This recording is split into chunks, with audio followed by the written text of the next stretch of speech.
Supreme court ने सभी high court द्वारा अग्रिम जमानत नियमित जमानत आवेदनों पर विचार में देरी पर गंभीर चिंता व्यक्त की।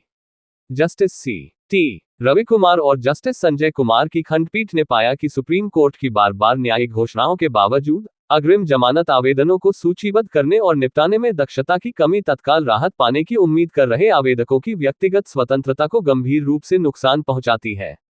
आदेश पारित करते हुए बेंच ने विभिन्न अदालतों में बार बार होने वाली देरी को देखते हुए रजिस्ट्री को आदेश की कॉपी रजिस्ट्रार जनरल और सभी हाईकोर्ट के सभी संबंधितों को भेजने का निर्देश दिया, जिससे ये सुनिश्चित किया जा सके कि जल्दी से जल्दी जमानत और अग्रिम जमानत आवेदनों की लिस्टिंग की जाए।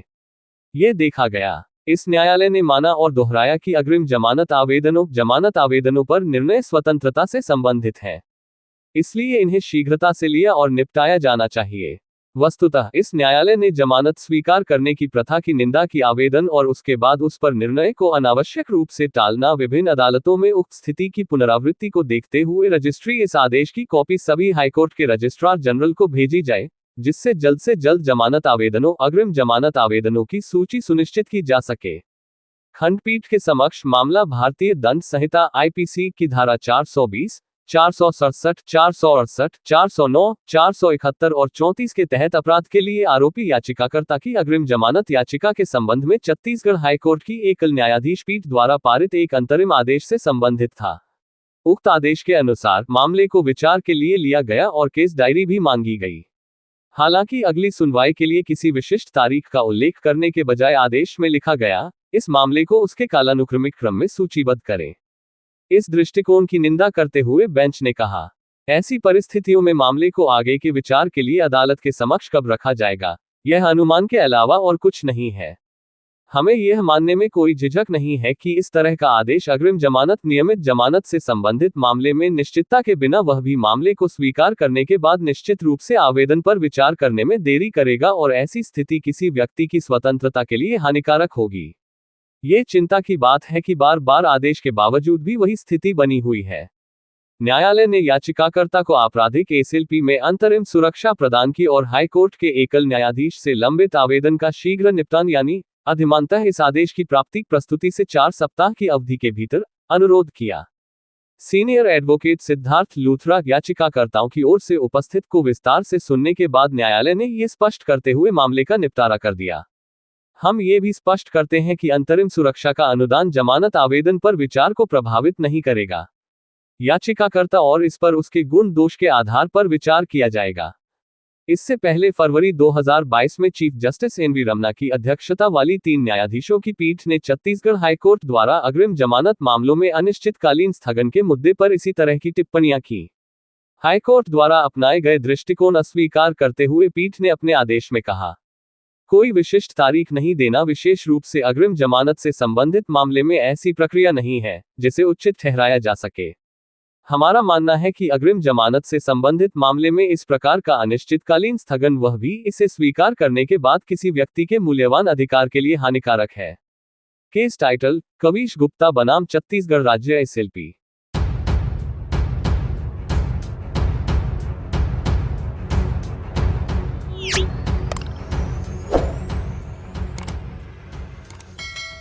बुधवार को 11 राजस्थान बटालियन एनसीसी यूनिट के तत्वाधान में संचालित वार्षिक शिविर में कैडेट्स को कानूनी विषयों, बाल अधिकार एवं संरक्षण से संबंधित विषय पर वरिष्ठ अधिवक्ता देवेंद्र सिंह शेखावत द्वारा कानूनी जानकारी दी गई तथा डॉक्टर जी.सी. मीणा द्वारा रक्तदान का महत्व विषय पर जानकारी दी गई।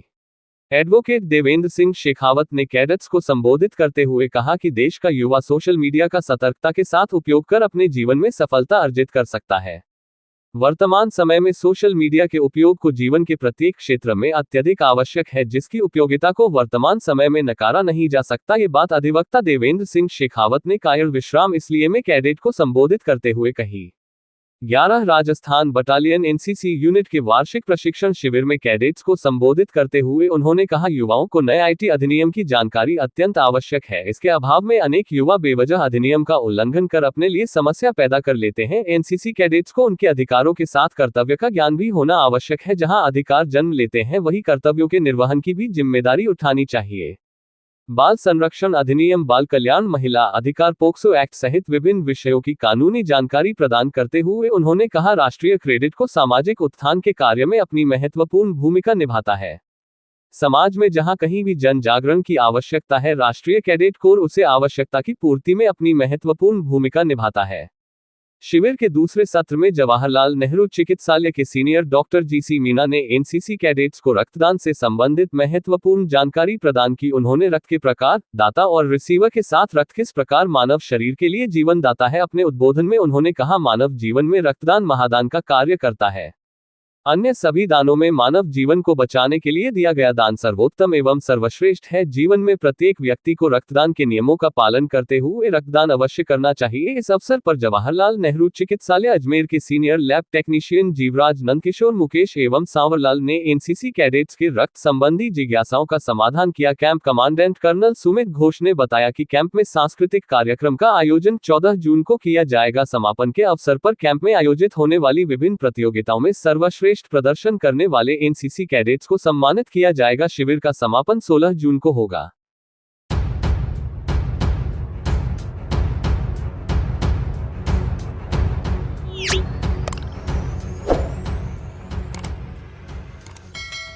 अजमेर जिला विधिक सेवा प्राधिकरण आदेश पर आज मसूदा उपखंड क्षेत्र की मानपुरा ग्राम पंचायत के ग्राम रामपुरा में विधिक जागरूकता शिविर का आयोजन किया गया। जिला विधिक सेवा प्राधिकरण अजमेर के सचिव महेंद्र कुमार डाबी, अपर जिला एवं सेशन न्यायाधीश के आदेशानुसार पीएलवी आकांक्षा शर्मा ने मानपुरा पंचायत के ग्राम रामपुरा में विधिक जागरूकता शिविर का आयोजन किया। शिविर के दौरान कानूनी सेवा, बाल श्रम विवादों का निपटारा एवं निःशुल्क कानूनी सेवाएं पहुंचाना, अपराध पीड़ित व्यक्तियों को मुआवजा दिलवाने में मदद करना, बच्चों की शिक्षा पर जोर देना और उसकी महत्वाकांक्षा के बारे में विस्तार पूर्वक जानकारी दी गई।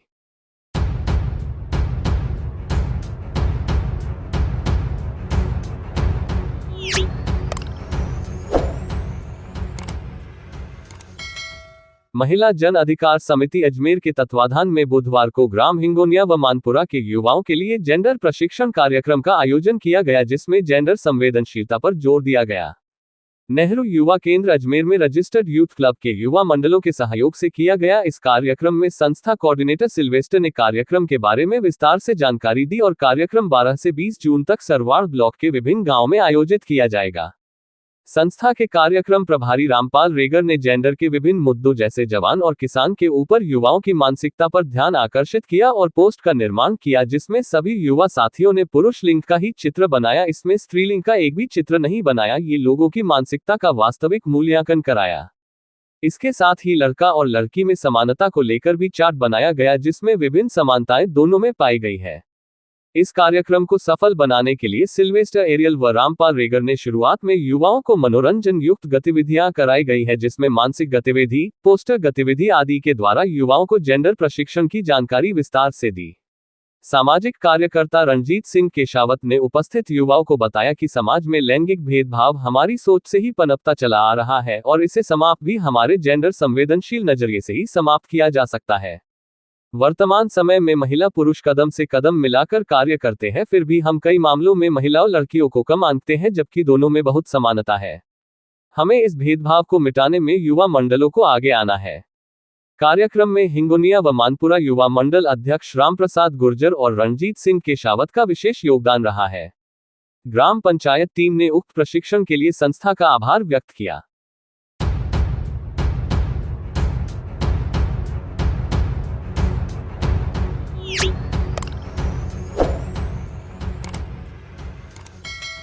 वैष्णव बैरागी चतु संप्रदाय छात्रावास शैक्षणिक संस्थान केकड़ी के तत्वाधान में वैष्णव ब्रिगेड परिक्षेत्र केकड़ी के द्वारा मारुति नंदन पाटोत्सव एवं सम्मान समारोह आज धूमधाम से मनाया गया। इस अवसर पर वैष्णव जल सेवा समिति डिगी मालपुरा द्वारा निर्मित जल मंदिर का लोकार्पण किया गया। वैष्णव ब्रिगेड के अध्यक्ष रवि वैष्णव मालपुरा ने बताया कि आज विशाल कलश यात्रा धूमधाम से निकाली गई।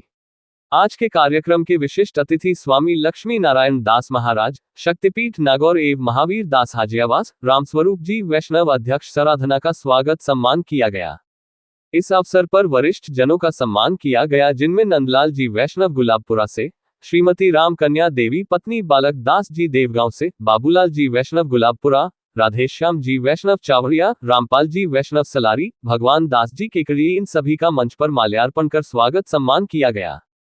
वैष्णव बैरागी छात्रावास शैक्षणिक केकड़ी के कोषाध्यक्ष बृजकिशोर वैष्णव बघेरा ने बताया कि राजकीय सेवा में चयनित होने पर संजू वैष्णव दत्तों, उषा वैष्णव बोगला, आसाराम साधु पिपरौली, संजय वैष्णव तेलड़ा, सरोज कुमारी मेहरू खुर्द, राम लक्ष्मण वैष्णव, प्रहलाद वैष्णव प्राणिरा, पीयूष त्यागी निवाई, बबलू वैष्णव सलारी, इन सभी का राजकीय सेवा में चयनित होने पर स्वागत व सम्मान किया गया।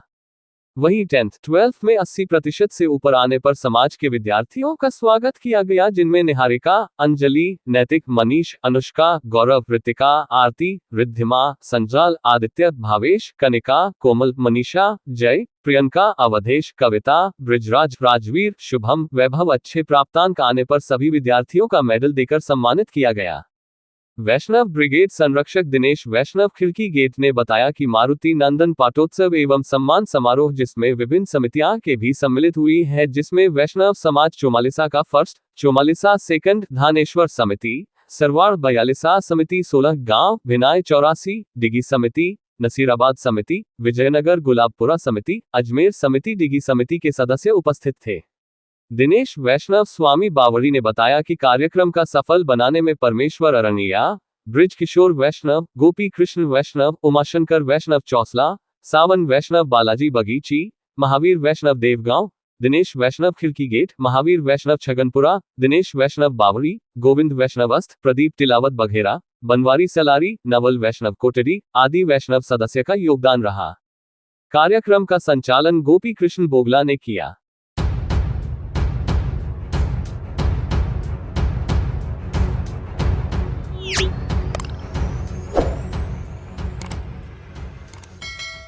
कस्बे के व्यवसायी मुरली पहलवानी के आकस्मिक निधन होने पर परिवारजनों ने नेत्रदान किया, जिससे 2 नेत्रहीनों को रोशनी मिल सकेगी।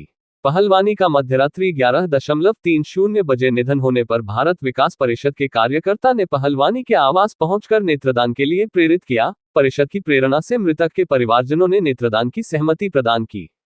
तत्पश्चात नेत्रदान प्रभारी प्रिंस जैन ने राजकीय नेहरू चिकित्सालय अजमेर के आई बैंक टीम के डॉक्टर भरत शर्मा से संपर्क किया और आई टीम ने मध्यरात्रि ही मौके पर पहुंचकर पार्थिव देह से कार्निया उत्सर्जित कर नेत्रदान करवाया। इस मौके पर कृष्णगोपाल परिहार, ओम प्रकाश पहलवानी, लालचंद, बाबूलाल, ओम प्रकाश आहूजा, हेमंत, हिमांशु, अमित, गोविंद, किशोर, योगेश, नरेश, राम सहित अन्य आई टीम, परिषद कार्यकर्ता और परिवारजन उपस्थित रहे। मंगलवार को पहलवानी के अंतिम संस्कार के बाद उनके भ्राता ओम प्रकाश पहलवानी ने बताया कि गुरुवार शाम 6 बजे निवास स्थान पर श्रद्धांजलि सभा का आयोजन रखा जाएगा तथा उसी दिन बैठक समाप्त की जाएगी।